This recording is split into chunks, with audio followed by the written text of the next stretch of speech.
Wabarakatuh. Selamat selamat siang semua.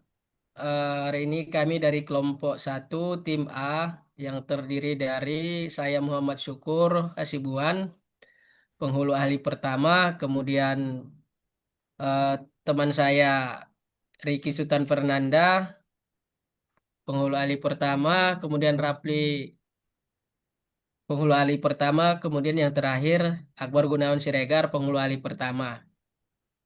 Kali ini kami akan mencoba memaparkan tugas kami, rencana aksi pencegahan penyalahgunaan narkoba di kalangan remaja.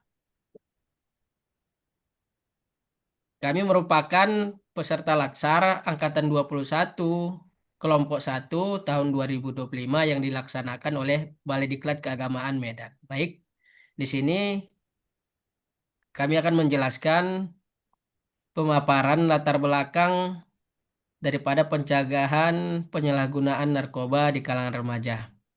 Ada beberapa poin yang melatar belakangi. Pertama, penyalahgunaan narkoba menjadi tantangan serius nasional. Ini tentu saja sudah menjadi perhatian publik, bahkan sini sudah menjadi masalah yang sangat serius. Meski ini sudah umum dan bukan lagi rahasia umum lagi, akan tetapi sampai saat ini belum belum bisa dicegah se sampai ke titik terbawah. Kemudian remaja rentan terpengaruh karena rasa ingin tahu pergaulan dan tekanan teman sebaya. Pengaruh lingkungan itu sangat menentukan bagaimana sikap atau perilaku daripada remaja. Circle yang dia ikuti dengan teman-teman yang diikuti itu sangat menentukan. Energi negatif yang dibawa oleh teman-teman itu sangat menentukan. Ketika teman-teman yang dia ikuti adalah orang-orang yang cenderung menggunakan narkoba, maka dia akan terpengaruh. Minimnya edukasi, lemahnya pengawasan keluarga, serta pengaruh lingkungan memperparah kondisi. Jadi setelah ini udah terpengaruh, tidak ada pengawasan. Sehingga ini anak merasa bebas dan tidak ada pengawasan. Yang terakhir adalah pencegahan terintegrasi diperlukan untuk menyelamatkan generasi muda.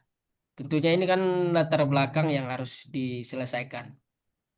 Masuk kepada tujuan, adapun yang menjadi tujuan daripada eh, diangkatnya judul ini adalah bagaimana bisa menganalisis faktor penyebab penyalahgunaan narkoba di kalangan remaja. Kemudian menentukan isu strategis yang harus segera ditangani. Kemudian menyusun gagasan solusi dan upaya pencegahan berbasis edukasi keluarga dan lingkungan. Memberikan rekomendasi konkret kepada pemangku kepentingan. Lanjut, identifikasi masalah dari latar belakang yang sudah dipaparkan tadi, maka teridentifikasilah yang menjadi masalahnya. Apa sih maraknya peredaran narkoba di sekolah dan masyarakat? Ini yang menjadi temuan daripada penyalahgunaan narkoba. Masih banyak peredaran narkoba di sekolah dan masyarakat. Kemudian minimnya edukasi. Minimnya edukasi ini tentu mempengaruhi tadi. Kalau sudah anak-anak itu remaja itu kurang edukasi, tidak diberitahu, tidak diberi eh, apa sebab akibat daripada penggunaan narkoba, maka dia akan lemah dalam eh, melindungi dirinya untuk tidak menggunakan narkoba. Kemudian lemahnya penguasaan keluarga tadi sudah dijelaskan, rendahnya kesadaran remaja tentang dampak narkoba karena memang ini sebab akibat ini tidak pernah diajarkan, tidak pernah ada edukasi sehingga dia tidak tahu apa sih yang menjadi pengaruh, yang menjadi dampak daripada penggunaan narkoba. Kurangnya fasilitas konseling dan rehabilitasi. Mungkin itu aja dari saya yang akan dilanjutkan oleh teman-teman saya. Terima kasih.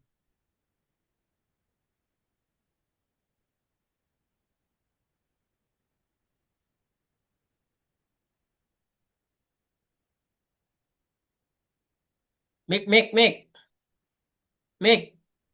Oh, baik, selanjutnya yaitu analisis masalah. Kami menganalisis masalah penyebab penyalahgunaan narkoba pada remaja. Analisis masalah kami lakukan menggunakan metode Fishbone diagram untuk mengetahui penyebab utama penyalahgunaan narkoba pada usia remaja. Ada beberapa faktor penyebab penyalahgunaan narkoba pada usia remaja. Itu faktor diantara lain faktornya yang diantaranya ialah faktor individu. Faktor individu yaitu dirinya sendiri, yaitu yang pertama rasa ingin tahu. Rasa ingin tahu yang tinggi. Lalu dikarenakan rasa ingin tahu, ingin mencoba, bagaimana sih rasanya kalau memakai narkoba itu? Apakah rasanya? Jadi karena rasa ingin tahu yang tinggi itu, makanya ia ingin mencoba menggunakan narkoba atau menyalahgunakan narkoba. Lalu faktor selanjutnya ialah faktor keluarga. Faktor keluarga sangat penting di zaman sekarang ini dikarenakan kurangnya perhatian dan pengawasan dari orang tua. Di pengawasan perhatian dari orang tua itu sangatlah perlu dalam menasehati atau memperhatikan anak-anaknya atau remaja-remaja sekarang. Karena kurangnya perhatian pada anak-anak atau usia remaja, makanya anak-anak itu banyak seringkali menggunakan narkoba. Lalu tidak ada edukasi bahaya narkoba dari keluarga. Karena keluarganya, orang tuanya tidak mengedukasi dirinya, tidak mengedukasi remaja-remaja sekarang akibat penyalahgunaan narkoba, dan tidak diperingati, makanya anak-anak atau usia remaja sekarang tidak tahu efek dari penyalahgunaan narkoba tersebut. Lalu yang selanjutnya ialah faktor lingkungan dan juga sosial media. Kita tahu pada zaman sekarang lingkungan dan sosial media, apapun masalahnya, lingkungan dan sosial media itu bisa mempengaruhi seseorang terjerumus ke dalam keburukan, apalagi penyalahgunaan narkoba. Jadi orang tua itu harus ikut andil dalam melihat lingkungan anak-anaknya, dalam melihat sosial media apa saja sih yang digunakan anak-anak. Jadi kita harus melihat dan memperhatikan anak-anak kita atau remaja-remaja kita agar tidak terjerumus ke dalam penyalahgunaan narkoba. Lalu yang selanjutnya adalah faktor pendidikan. Faktor pendidikan yaitu yang diantaranya minim edukasi narkoba di sekolah. Di anak-anak itu, remaja-remaja sekarang, sekolah itu, guru-guru itu sangatlah perlu untuk mengedukasi murid-murid sekarang akibat dari penyalahgunaan narkoba. Mengedukasi murid-murid sekarang agar tidak melakukan atau tidak memakai narkoba. Mungkin itu analisis masalah dari kami. Untuk selanjutnya akan dijelaskan oleh kawan-kawan saya. Terima kasih.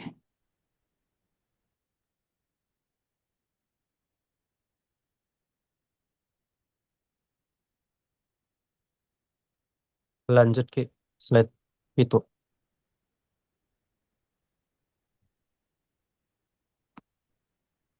Untuk materi selanjutnya yaitu tentang teknik pemecahan masalah. Setelah mengetahui akar masalah tentang penggunaan narkoba pada remaja ini, kami menggunakan pendekatan namanya itu Root Case Based Problem Solving atau RCBPS. Pendekatan ini menekankan bahwa solusi yang efektif harus langsung menyasar akar penyebabnya. Dengan kata lain, setiap faktor penyebab yang ditemukan direspon dengan langkah-langkah solusi yang sama. Contohnya yaitu seperti karena tadi kita sudah menemukan faktor-faktor apa aja sih yang menyebabkan penggunaan narkoba ini marak di kalangan remaja seperti faktor edukasi, faktor keluarga, lingkungan, juga pendidikan. Maka di teknik pemecahan masalah ini kita memberikan solusi seperti yang pertama, memberikan edukasi dan literasi publik seperti mengintegrasikan materi bahaya narkoba ke kurikulum pendidikan, serta melakukan penyuluhan di sekolah dan komunitas-komunitas remaja yang ada. Terus teknik pemecahan yang kedua itu dengan penguatan peran keluarga, di mana kita setiap orang itu harus mengikutilah namanya workshop parenting, serta juga konseling keluarga. Banyak kita temukan di baik itu di televisi, baik itu di sosial media, dan lain sebagainya.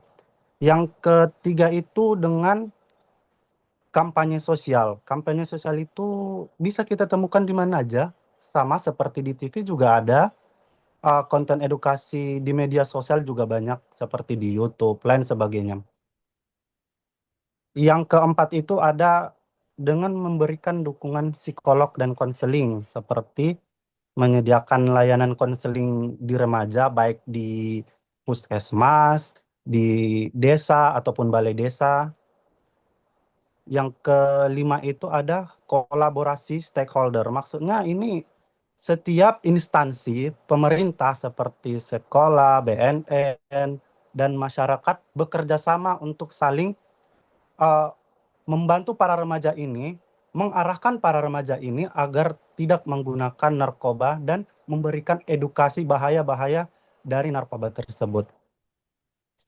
Mungkin itu aja yang bisa saya sampaikan. Selanjutnya akan saya serahkan kepada teman saya.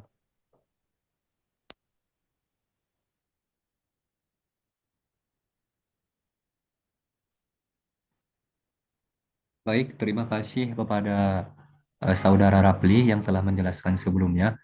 Di sini saya akan menjelaskan di bab penutup ataupun kesimpulan ya.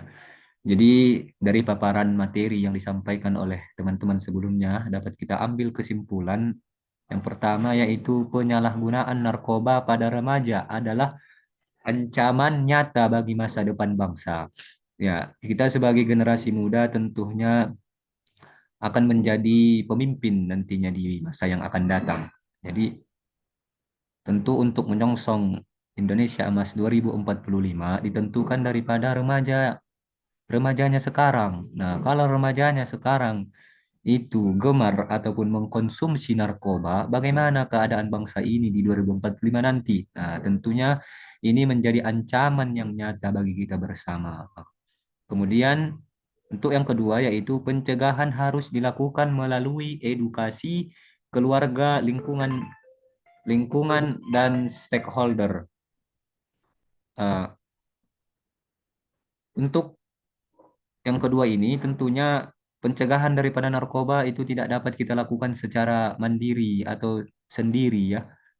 Harus berkolaborasi atau bekerja sama dengan lintas sektor. Jadi bisa kita lakukan dengan Badan Narkotika Nasional ataupun dapat kita bekerja sama dengan Majelis Ulama Indonesia yang dapat menjelaskan bagaimana penyalahgunaan narkoba perspektif agama Islam.